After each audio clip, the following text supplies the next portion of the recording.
Nabulabog ang unang araw ng pasukan sa maraming eskwelahan sa Mindanao dahil sa magnitude 7.8 na lindol. Ayon sa United States Geological Survey, pinakamalakas na lindol ito sa buong mundo ngayong taon. Nag-iwan ito ng di bababa sa 35 ang patay base sa pinakahuling ulat ng Office of Civil Defense. Saksi live si Emil Sumangil. Emil? Aris, bigyan muna kita ng update as of 8 p.m. 31 sa 35 nasawi sa magnitude 7.8 na lindol ay galing dito sa Region 12. Ayon yan sa Office of Civil Defense. 17 ang mula dito sa aking kinalalagyan sa Sarangani Province, 2 sa South Cotabato at 12 sa General Santos City. 4 na iba pa ang nasawi sa Region 11. Nasampahan o nasaksihan naman ang tindi, nasaksihan natin kanina, Maris, ang tindi ng pinsala sa mga gusali ng pagguho ng malakas na lindol sa General Santos City. Doon naranasan ang Intensity 8 kanina. Narito ang aking report. Ganito kalakas ang lindol na nagdulot ng takot sa mga estudyante ng Mahayakay Elementary School sa Malita, Davao Occidental. Ang mga guro pilit pinakakalma ang mga bata. Maya-maya ay bumagsak ang bubong ng stage ng eskwelahan. Nangyari ang pagyanig sa gitna ng flag ceremony para sa unang araw ng pasukan. Lingkod lang! Lingkod lang! Nabulabog din ang flag ceremony sa Demoloc Valley National High School. Napasigaw at napayak na lamang ang mga estudyante habang lumilikas. Isa sa mga estudyante ang nahimatay na agad sinakuluhan ng mga guro. Naramdaman din ang pagyanig sa Davao del Sur. Sa Matanao National High School, nagsama-sama at nagmadaling lumipat sa open area ang mga estudyante. Maya-maya, gumuho ang isa sa mga gusali ng paaralan. Ayon sa pamunuan nito, matagal nang abandonado at hindi ginagamit ang gusali matapos ang sunod-sunod na lindol noong 2019. Mga kapuso, ipakikita po namin sa inyo ngayon ang itsura ng isa sa mga gusali ng Matanao National High School na pinaluhod ng pagyanig kanina. Tuluyan ang hindi mapakikinabangan pa ang mga silid-aralan. Bumagsak ang mga kisame, sumayaw ang mga pader at nabaluktot ang mga poste. At humalik po sa lupa ang second floor. Nakaschedule na rin daw dapat itong i-demolish. In fact, naka-cyclone wire yan siya para hindi talaga mapasukan ng mga bata. Lahat po ng ating students ay safe. Meron lang yung iba, mga iilan-ilan na medyo nag-hyperventilate. Yun naman ay natugunan ng ating mga nurses at ng ating ambulance from the LGU. Mga kapuso, ang gusaling ito, kung nasaan po ako ngayon, ang ginagamit ngayon ng mga mag-aaral. Hindi po ito kinakitaan ng anumang damages, kaya't sa oras na ibalik na ang klase, ito pa rin ang papasukan at tuloy-tuloy ang magiging klase ng mga mag-aaral. Ayon sa Matanao LGU, susuriin muna ang mga gusali sa bayan bago papasukin muli ang mga estudyante, pati mga empleyado ng lokal na pamahalaan. Sa bayan ng Santa Cruz, sinaklolokan ng tauhan ng Coast Guard ang mga estudyanteng nakimatay at nasugatan sa Santa Cruz National High School.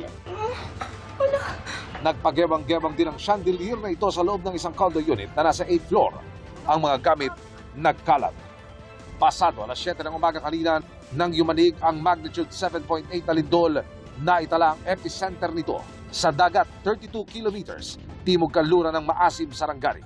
Ayon sa Sarangani PDRMO, nasa 17 ang nasawi sa Sarangani. Mostly yung 13 sa munisipyo ng Glan, ito po yung natabunan ng landslide po. Yung 4 na iba po ay saan pa? Sa munisipyo po ng Malapatan. Naramdaman ang intensity 8 sa ilang bahagi ng Sarangani at General Santos City. Kung saan gumuho at animoy pinulbos sa isang iglap ang gusali kung saan naroon ang fast food chain na Jollibee.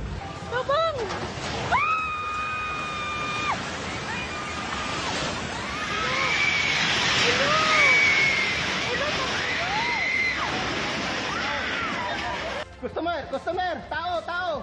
Agad rumesponde ang mga rescuer para alamin kung may mga natrap ba sa loob. Bukpok, kung naitao! Tao! Ayon sa mga otoridad, ligtas ang 3 na trap sa loob gayon din ang mga staff.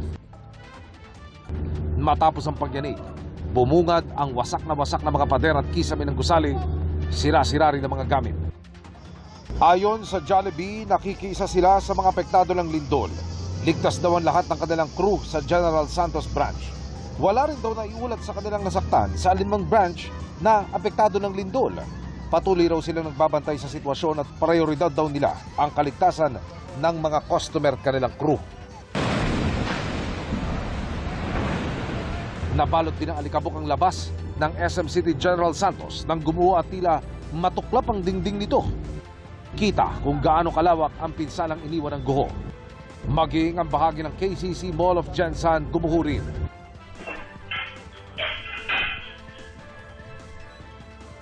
Sa loob naman ng bahay na ito, sunod-sunod na nalaglag at nabasag ang mga bote at baso.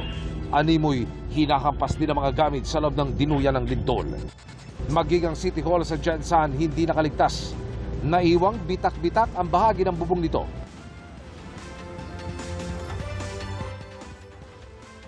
At Maris, ayon nga doon sa ating pakikipag-usap sa PDRRMO, maging sa LGU ng General Santos City, lumalabas na umaabot nga sa 1 billion pesos ang halaga ng mga damages na kinabibilangan ng 5 shopping mall, 7 ospital, 4 na hotel, 5 eskwelahan, 3 restaurant, 3 simbahan at iba pang commercial establishments. Mula dito sa ating kinaroroonan ngayon, tayo ay pabiyakin na. Humigit kumulang 2 oras para ma-penetrate na natin ang General Santos City. Maris, mula dito sa boundary ng mga probinsya ng Davao del Sur at Sarangani. Ako si Emil Sumangil, ang inyong saksi.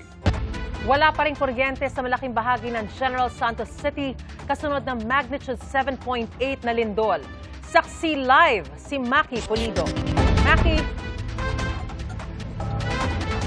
Nasa likod ko sa ngayon, Marisa, ang isa sa mga gumuhong gusali dito sa General Santos City matapos ang malakas na lindol. Ito yung gusali kung nasaan na yung isa sa mga branch ng Jollibee, maging ang isa sa mga himpilan ng radio station. So generally, tahimik ngayon sa paligid ng gusali. May mga nakabantay na ilang pulis, maging mga security guard, pero meron ding mga nakapalibot na yellow tape dito sa gumuhong gusali. Ang pagkakapaliwanag sa atin kanina, ito ay para mapigilang makalapit yung mga tao dito sa gumuhong gusali. Walang recovery operation, ang sabi ng nakausap nating pulis, ay dahil kumpirmado naman daw na nakalabas lahat ng tao ng gusali bago ito gumuho. Nadaanan din natin yung isang gumuhong gusali sa may Laurel Avenue at tulad dito ay tahimik din naman sa lugar, napalibutan din lang ng yellow tape. Sa ngayon, katulad nga ng nabanggit mo, Maris, ay walang kuryente sa malaking bahagi ng General Santos City.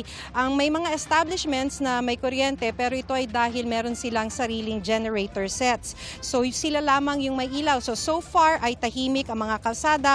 Wala pa naman kaming nadaraanan simula nang kami dumating dito sa General Santos City ay wala pa kaming nadaraanan na mga natutulog sa may kalsada dahil sa takot sa aftershocks. So base sa pinakahuling datos as of 8 p.m. ng Office of Civil Defense ay naitala ang sumusunod na bilang ng fatality. Sa Region 11 ay 4 ang nasawi. Dito sa Region 12 ay 31, 2 sa probinsya ng South Cotabato, 17 sa probinsya ng Sarangani at dito sa General Santos ay 12 na ang naitalang fatality. So mula dito sa General Santos City, ako si Maki Pulido, ang inyong saksi.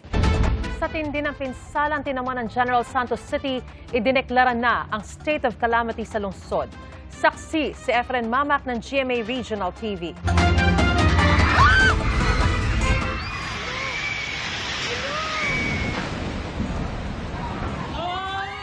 Sa pagtama ng 7.8 magnitude na lindol kaninang umaga, isa sa pinakanapuruhan ang Sarangani. Ang tulay na nagdurugtong sa General Santos City at Sarangani bumigay, kaya sarado muna ito sa mga motorista. Nagkabitak-bitak din ng lupa at gumuho ang ilang cottage sa Ladol Beach sa Alabel, Sarangani. Patuloy ang monitoring ng MDRRMO sa kondisyon ng mga residente at sa pinsala sa infrastruktura. Ayon sa Sarangani PDRRMO, may ilang bahagi pa ng Sarangani ang walang supply ng kuryente at pahirapan ang linya ng komunikasyon. Ang first district po ay wala pa rin kuryente hanggang ngayon at wala rin pong supply o servisyon ng ating telecom. Pero sa second district po ng Sarangani Alabel sa tungong Glan, na-restore na po yung ating power po. Nagtamo rin ng pinsala ang Sarangani Provincial Hospital. Nag-inspeksyon doon kanina ang mga opisyal ng DOH, DSWD at DPWH. Ayon sa lokal na pamahalaan, prioridad nila ang kaligtasan ng mga pasyente at mabilis na paghahatid ng tulong sa iba pang naapektuhan ng lindol. Sa General Santos City, gumuho ang isang supermarket sa Barangay Kalumpang na may 2 palapag. Mga kapuso, sa aking likuran, makikita ninyo ang isang supermarket na gumuho bunsod ng nangyaring 7.8 magnitude na lindol kaninang umaga dito sa Barangay Kalumpang, General Santos City. At kung makikita ninyo, dahil sa tindi ng impact, talagang bumigay ang pundasyon ng nasabing supermarket. Bumagsak din ang kisame ng Holy Cross Parish.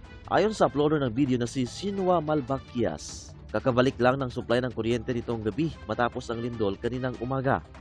Sa isang pasilidad sa Purok Filomena sa Barangay Kalumpang pa rin, 2 labi na ang na-recover ng Philippine Red Cross. Pati gusali ng sangguniang pangungsod, nagtamo ng mga pinsala. Ang gusaling ito sa Laurel Street tumagilid na. Idineklara na ang state of calamity sa lungsod. Ramdam din ang bagsik ng lindol sa Davao City.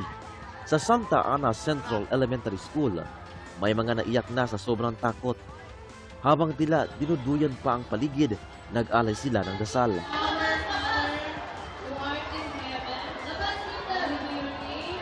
At nang kumalma ang sitwasyon, pinayagan ng makauwi ang mga estudyante kasama ang kanilang mga sundo.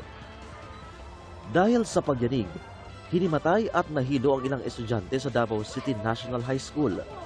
Agad sila binigyan ng paunang lunas ng responders. Dahil naman sa tsunami warning, pinalikas ang mga naninirahan sa baybayin ng Sarangani, Davao Occidental, Tawi-Tawi, Sulu, Basilan, Zamboanga del Sur, Zamboanga Sibugay, Sultan Kudarat at South Cotabato. Pasado 3:00 ng hapon nang ilift ng P-Box ang tsunami warning. Ako si Efren Mamak ng GMA Regional TV, ang inyong saksi.